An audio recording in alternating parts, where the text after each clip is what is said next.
আসসালামু আলাইকুম রহমতুল্লাহ। শামীম লার্নিং এর পক্ষ থেকে ধারাবাহিক অধ্যায়ভিত্তিক অঙ্ক সমাধানের লেকচারে স্বাগত জানিয়ে আজকের পর্ব শুরু করছি।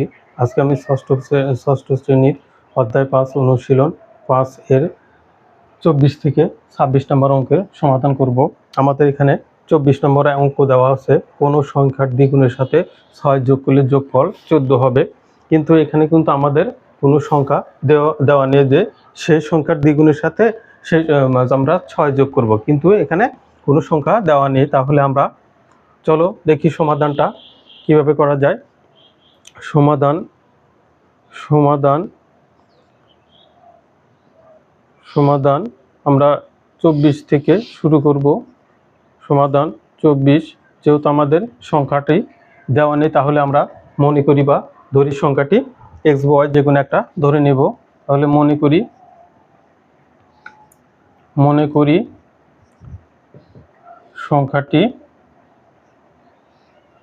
সংখ্যাটি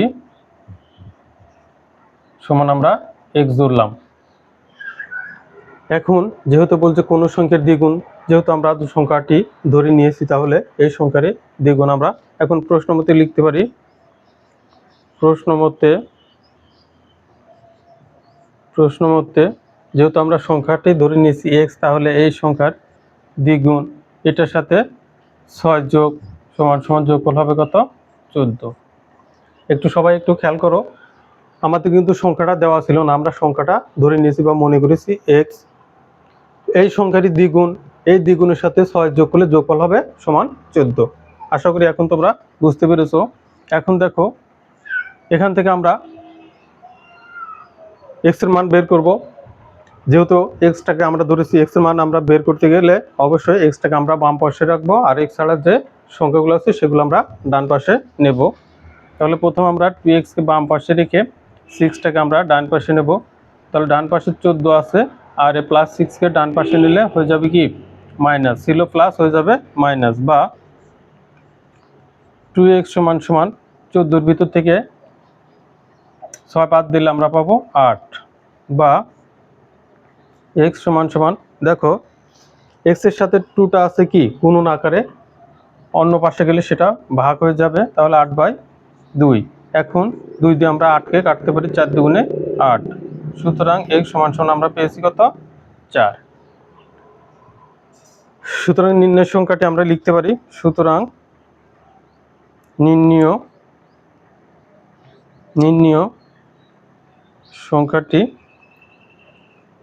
সংখ্যাটি সমান 4।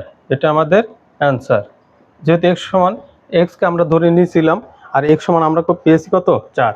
এটাই আমাদের অ্যান্সার। আর একটা জিনিস আমরা দেখতে পারি যে x সমান যে 4 বের হলো, সেটার সাথে এই দ্বিগুণের সাথে 6 যোগ করলে যোগফল 14 হয় কিনা এটা তোমাদের করতে হবে না, তোমরা জাস্ট একটু আমরা দেখব যে 14 পাওয়া যায় কিনা। তাহলে দেখো আমাদের সংখ্যাটা ছিল কত? 2। এই সংখ্যাটা, এই রাশিটা আমরা লিখব। তাহলে x এর মান কত বের হয়েছে? 4 যোগ 6, তাহলে 4 দুগুণ 8 যোগ 6 14। তার মানে আমাদের সমাধানটা ঠিক আছে। আশা করি সবাই বুঝতে পেরেছো। এখন আমরা যে 25 নম্বর অঙ্কটা আছে সেটা সমাধান করব। দেখো আমাদের 25 নম্বর অঙ্ক দেওয়া আছে, কোন সংখ্যা থেকে 5 বিয়োগ করলে বিয়োগফল 11 হবে। এখানে কিন্তু কোন সংখ্যা, সেই সংখ্যাটা কিন্তু আমাদের দেওয়া নেই, এখানে কিন্তু আমাদের সংখ্যাটাও ধরে নিতে হবে। তো চলো এখন আমরা 25 নম্বর অঙ্কের সমাধানে চলে যাব। সমাধান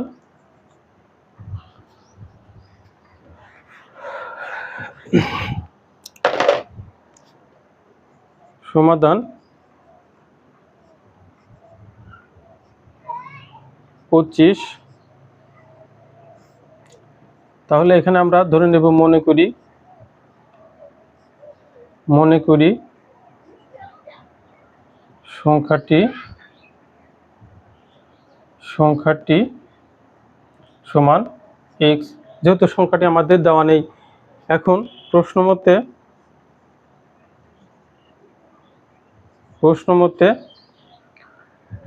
কোন সংখ্যা থেকে 5 বিয়োগ করলে আমরা সংখ্যাটা ধরে নিয়েছি x, এই সংখ্যাটিকে এখন আমরা কি করব 5 বিয়োগ করব, তাহলে x - 5 বিয়োগ করলে বিয়োগফল হবে কত 11,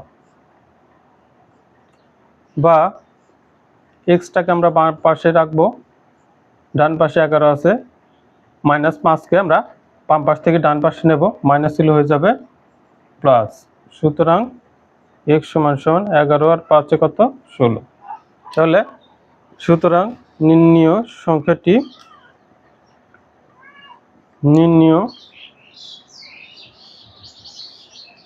সংখ্যাটি সমান 16। এটা আমাদের 25 নম্বর অঙ্কের সমাধান। প্রিয় শিক্ষার্থীরা, তোমরা সমাধানগুলো অবশ্যই একটু মনোযোগ দিয়ে দেখবে, আর কোথাও যদি কোনো ভুল ত্রুটি হয় অবশ্যই আমাকে কমেন্টে জানাবে। আশা করি তোমরা যে দুটো আমরা সমাধান করলাম তোমরা সহজে বুঝতে পেরেছো। এখন আমরা 26 নম্বর অঙ্কের সমাধান করব। দেখো আমাদের 26 নম্বর অঙ্কে বলেছে কোন সংখ্যার 7 গুণ সমান 21 হবে।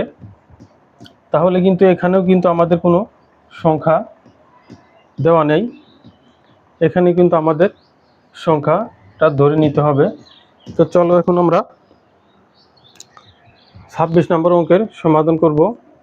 সমাধান 26। তাহলে এখানে আমরা মনে করি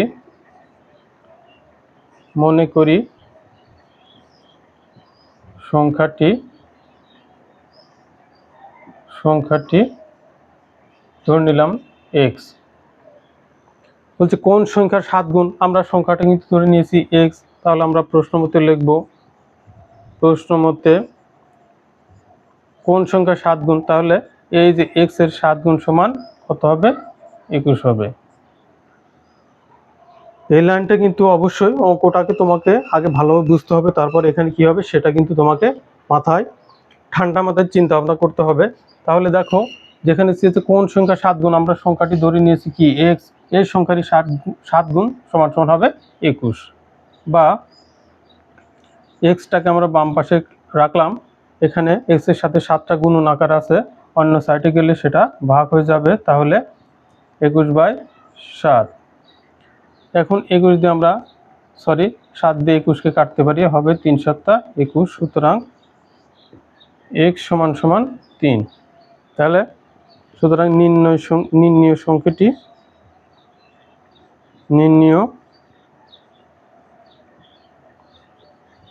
সংখ্যাটি এটা আমাদের এই অঙ্কের সমাধান। আশা করি প্রিয় শিক্ষার্থীরা তোমরা সমাধান 3টি বুঝতে পেরেছো। যদি বুঝতে কোথাও কোনো প্রবলেম হয় অবশ্যই আমাকে কমেন্টসে জানাবে। তো সবাই সুস্থ থাকো, ভালো থাকো। আজকের মতো এই পর্যন্তই। ধন্যবাদ সবাইকে। আসসালামু আলাইকুম ওয়া রাহমাতুল্লাহ।